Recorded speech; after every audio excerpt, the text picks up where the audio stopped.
Hello everyone. आज का हमारा टॉपिक है how to work with Turbo C compiler. हम टर्बोसी कंपाइलर पर कैसे काम करें, हमें अपना पहला प्रोग्राम किस तरीके से रन करना है, क्या क्या टर्बोसी में हमारी कमांड्स हैं, कौन कौन से हमारे बटन्स हैं, कैसे हमें उसमें फाइल बनानी है, कैसे सेव करना है, किस तरीके से प्रोग्राम रन करना है और हमारे पहले प्रोग्राम के बारे में हम यहाँ डिस्कस करने वाले हैं। तो स्टार्ट करते हैं। सबसे पहले आप लोग को क्या करना है, टर्बो सी का जो सॉफ्टवेयर है ये आपको इजीली अवेलेबल है। आप इसको गूगल से आप इसको सर्च करके आप डाउनलोड कर सकते हैं, वरना मैं इसका लिंक चैट बॉक्स में आप लोगों को प्रोवाइड कर दूंगी, आप वहाँ से भी इसको डाउनलोड कर सकते हैं। तो डाउनलोड करने के बाद इस तरीके का आइकन आप लोगों के डेस्कटॉप पे आ जाएगा। हमें क्या करना है, हमें इस पर डबल क्लिक करना है। इस तरीके से ये विंडो ओपन हो जाएगी। ओपन होने के बाद अगर कोई प्रोग्राम आपने पहले से बना रखा है तो ये इस तरीके से यहाँ आपको शो करेगा। खैर वो हमारा मैटर नहीं है, हमें सबसे पहले क्या करना है, हमें फाइल पे क्लिक करके न्यू पे हमें क्लिक करना है। न्यू पे जब आप क्लिक करेंगे तो इस तरीके से आपको एक फाइल यहाँ पे no name dot cpp extension के साथ आपको मिल जाएगी। तो हमें सबसे पहले क्या करना चाहिए कि हमें फाइल को सेव करना सीखना चाहिए। आप चाहें तो F2 का बटन दबा के भी इस ऑप्शन पे जा सकते हैं, या फिर आप फाइल पे जाके F2 पे जाएंगे या सेव एस पे जाएंगे। ये अब यहाँ को ऑप्शन दे रहा है कि आप अपनी इस पर्टिकुलर फाइल को किस नाम से सेव करना चाहते हैं। यहाँ मैंने कुछ प्रोग्राम्स बना रखे हैं जो मेरे इन नाम के साथ सेव हैं।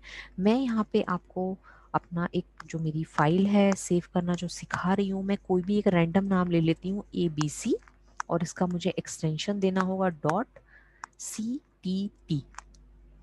अब देखिए जो भी मैं नाम यहाँ पे दूंगी और ओके करूंगी तो उस नाम से अब ये मेरी फाइल सेव हो जाएगी। ठीक है, तो ये तो था हमारा टर्बो सी पे सेव करने का तरीका। आप देख पा रहे हैं यहाँ आपको नीचे हिंट भी दी हुई है, F2 सेव करने के लिए, F3 नई फाइल को ओपन करने के लिए, एल्ट के साथ आप F9 अगर प्रेस करेंगे तो वो आपका कंपाइल कर देगी, और अगर आप कंट्रोल के साथ F9 प्रेस करेंगे तो आपका प्रोग्राम रन हो जाएगा। ये कुछ शॉर्टकट्स हैं। अब अगर हम बात करें, जैसे कि मैंने अपनी पुरानी पिछली वीडियोस में मैंने आपको समझाया था कि किस तरीके से हमें अपना प्रोग्राम बनाना है, हम उसी को रेफर करते हुए यहाँ एक प्रोग्राम रन करके देखेंगे। तो सबसे पहले हमारा काम क्या होता है कि हम प्री प्रोसेसर डायरेक्टिव का यूज़ करते हुए अपनी कुछ हेडर फाइल्स हैं, बेसिक हेडर फाइल्स हैं, उन्हें हम अपने प्रोग्राम में इंक्लूड करा लेते हैं। तो हैश इंक्लूड stdio.h, ये हमने अपनी पहली हेडर फाइल को ऐड कर दिया। उसके बाद हैश इंक्लूड, अब हम दूसरी हेडर फाइल को ऐड कर रहे हैं,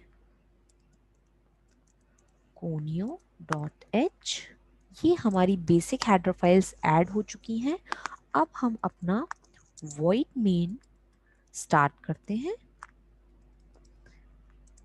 अब यहाँ से हमें क्या करना है, हमें void main की बॉडी को स्टार्ट करना है। अब मैं आपको सबसे पहला प्रोग्राम जिसमें मैं printf का आपको यूज़ करके दिखाऊंगी कि printf का बेसिकली यूज़ क्या है, जैसा हमने आपको अपनी पिछली वीडियो में बताया था। अगर आप अपने कंसोल पे, अपने आउटपुट पे कोई भी पर्टिकुलर मैसेज देखना चाहते हैं तो आप क्या करें, उसे printf के अंदर लिख दें। अब printf के लिखने का तरीका क्या है, आपने पहले लिखा printf bracket open inverted comma. अब आप इस कॉमा के अंदर जो भी कुछ आप लिखेंगे वो आपको आपकी आउटपुट स्क्रीन पे शो हो जाएगा। तो जैसे मैं लिख देती हूँ हेलो, हेलो फ्रेंड्स, मैंने ये एक रैंडम मैसेज है जो मैं अपने आउटपुट स्क्रीन पे देखना चाहती हूँ, मैंने इसे लिख दिया। अब मैं यहाँ बॉडी को क्लोज करती हूँ।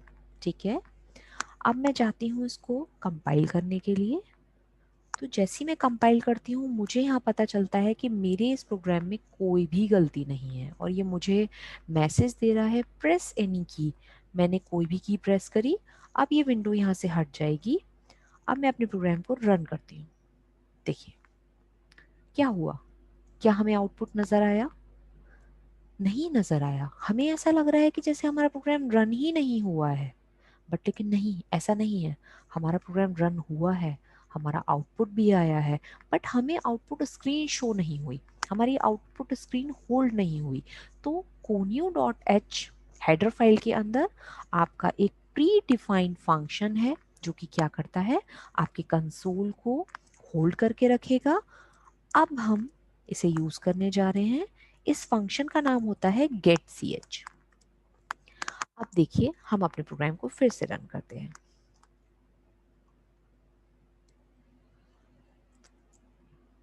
देखिए हेलो फ्रेंड्स, ये 2 बार मैसेज क्यों आया? हमने तो एक ही बार printf में लिखा था। क्योंकि यहाँ हमें ये पता चलता है कि हमारा प्रोग्राम पिछली बार भी रन हुआ था, आउटपुट हमारा पिछली बार भी आया था, बट क्या हुआ, हमारी आउटपुट स्क्रीन होल्ड नहीं थी, इस वजह से हमें हमारा आउटपुट शो नहीं हुआ। अभी हम जितनी बार भी अपने उस प्रोग्राम को रन करेंगे तो हर बार हमें पुराना आउटपुट भी नए आउटपुट के साथ आता रहेगा। अभी मैं चाहती हूँ कि मुझे पुराना आउटपुट ना दिखे, मुझे हर बार फ्रेश आउटपुट नजर आए जब भी मैं अपने प्रोग्राम को रन करूँ। तो stdio.h के अंदर ही एक और प्री डिफाइंड फंक्शन है CLR SCR, जिसकी फुल फॉर्म होती है क्लियर स्क्रीन, और जिसका काम क्या है, आप जितनी बार भी अपने प्रोग्राम को रन करेंगे उतनी ही बार आपको हमेशा आपका न्यू आउटपुट ही नजर आएगा। देखिए हेलो फ्रेंड्स, तो आई होप आप लोगों को getch और CLR SCR के बारे में समझ में आया होगा कि हम इसे क्यों यूज कर रहे हैं। तो अभी तो हमने जैसे कि समझा कि हमारा जो CLR SCR है इसका क्या वर्क है, getch है इसका क्या वर्क है, printf ने किस तरीके से काम किया। अभी हम समझेंगे scanf। scanf का क्या काम है, scanf बेसिकली क्या कर रहा है। तो इसके लिए हम एक बहुत ही इजी सा प्रोग्राम अपना बनाते हैं। हम यहाँ पे प्रोग्राम बनाने वाले हैं एडिशन ऑफ 2 नंबर्स। तो देखिए हमें इस प्रोग्राम में करना क्या है, आपको 2 नंबर का ऐड करना है और वो नंबर क्या होंगे, आप यूजर से मांगेंगे। तो जब हम यूजर से 2 नंबर मांगेंगे तो हम जानते हैं कि भाई हमें पता है कि यूजर 2 नंबर एंटर करने वाला है। तो उसके लिए हमें क्या करना है, हमें 2 वेरिएबल्स तो बनाने पड़ेंगे। तो इंट a कॉमा b, मैंने इंटीजर टाइप के 2 वेरिएबल बनाए। अभी मैं लॉजिक क्या लगाने वाली हूँ कि मैं a और b के अंदर जो भी वैल्यू डलवाऊंगी उन वैल्यूज को प्लस करके मुझे एक वेरिएबल में स्टोर करना है और फिर मैं उस वेरिएबल की वैल्यू को प्रिंट कर दूंगी। तो वैल्यू को स्टोर करने के लिए मुझे एक तीसरा वेरिएबल चाहिए होगा। तो 3 वेरिएबल बना के मैं इस पर्टिकुलर प्रोग्राम को सॉल्व करने वाली हूँ। तो यूजर मुझे वैल्यूज कब एंटर करवाएगा, जब हम उसको क्लियर कट मैसेज देंगे। तो हम यहाँ मैसेज दे देते हैं एंटर एनी नंबर्स। अब जब पर्टिकुलर ये लाइन हमारी चलेगी जैसे कि अभी हमने देखा, तो प्रिंटफ के अंदर जो भी लिखा हुआ है वो एज इट इज प्रिंट हो जाएगा। यूजर का काम क्या है, जैसे ही यूजर ने ये मैसेज पढ़ा तो यूजर कीबोर्ड से कोई भी 2 नंबर का इनपुट करेगा। अब वो जो इनपुट करेगा उन पर्टिकुलर इनपुट को हमें इन 2 वेरिएबल के एड्रेस पे स्टोर कराना है। तो मैंने आपको पिछली वीडियो में बताया था एंटर्ड इनपुट को पर्टिकुलर वेरिएबल के एड्रेस पे पहुंचाने का काम कौन करता है, स्कैनफ। तो जितने वेरिएबल्स में आप वैल्यू डलवाना चाहते हैं उनके पर्टिकुलर आपको क्या करना होगा, उनके फॉर्मेट स्पेसिफायर को यूज करना होगा। तो हमने आपको अपने पिछले वीडियो में बताया था कि अगर इंटीजर की बात की जाए तो इंटीजर का फॉर्मेट स्पेसिफायर क्या होता है, %d। अब कॉमा लगा के पहली वैल्यू को हम ए के एड्रेस पे पहुंचाना चाहते हैं, दूसरी वैल्यू को हम बी के एड्रेस पे पहुंचाना चाहते हैं। अभी इतनी दो लाइनों से क्या होगा, यूजर को मैसेज मिला, यूजर ने दो वैल्यू एंटर करी और स्कैनएफ के थ्रू ए के एड्रेस पे पहली वैल्यू चली जाएगी और बी के एड्रेस पे दूसरी वैल्यू चली जाएगी। अब हमें क्या करना है, हमें अपना लॉजिक लगाना है। तो लॉजिक क्या हुआ किन्हीं भी दो नंबर को ऐड करने का, सी के अंदर हम क्या वैल्यू असाइन करने वाले हैं, ए और बी की वैल्यू को प्लस करके। तो अभी ये लाइन क्या करेगी, जो भी ए के अंदर वैल्यू आई है, जो भी बी के अंदर वैल्यू आई है, दोनों को प्लस करके किसे असाइन कर देगा, ये असाइनिंग ऑपरेटर सी को। अब सी के अंदर हमारी एडिशन वाली वैल्यू आ चुकी है। अब बस हमें क्या करना है, हमें प्रिंटफ का यूज करते हुए इस सी की वैल्यू को हमें प्रिंट करना है। मैं चाहती हूँ कि साथ में मुझे एक लिखा हुआ दिखाई दे, सम इज। अब जो भी सम इन दोनों को आया है वो मुझे चाहिए। तो भाई अब मुझे ये तो पता है नहीं कि सम क्या आया है। सम बेसिकली क्या है, जो इस सी की वैल्यू है। अब मैं किसी वेरिएबल की वैल्यू को अगर प्रिंट करना चाहती हूँ तो मुझे उसके लिए भी यहाँ पे लगाना पड़ेगा इंटीजर का फॉर्मेट स्पेसिफायर। अब कॉमा लगा के मैं जो भी वैल्यू यहाँ पे, जो भी वेरिएबल यहाँ पे दूंगी, उस पर्टिकुलर वेरिएबल की वैल्यू इस परसेंटेज डी की जगह शो हो जाएगी। तो इसी के साथ हमारा पूरा प्रोग्राम बन चुका है। अब हम इसे एक बार कंपाइल करके देख लेते हैं। कंट्रोल, यहाँ अगर मैं कंट्रोल F9 दबाती हूँ तो रन हो जाएगा, और अगर मैंने यहाँ पे दबाया Alt F9 तो देखिए ये मेरा प्रोग्राम रन हो गया, कोई भी एरर नहीं है। प्रेस एनी की, कंट्रोल F9, इससे मेरा प्रोग्राम रन हो गया। अब देखिए आउटपुट विंडो पे आप लोग देख पा रहे हैं एंटर एनी नंबर्स। अब मैं यहाँ दो नंबर एंटर करने चाहती हूँ, रैंडम 7 एंटर 5।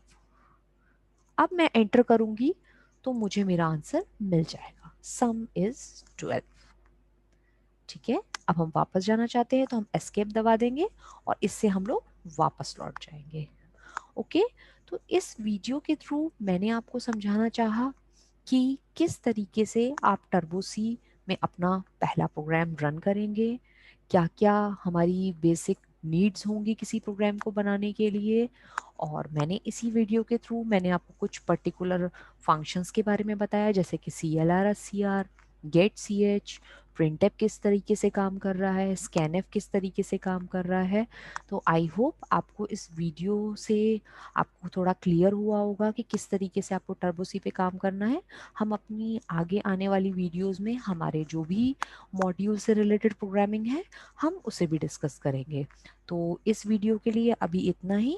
बाकी अगर आपका कोई भी डाउट है इस वीडियो से रिलेटेड तो आप मुझे चैट बॉक्स में लिख सकते हैं। Okay, thank you very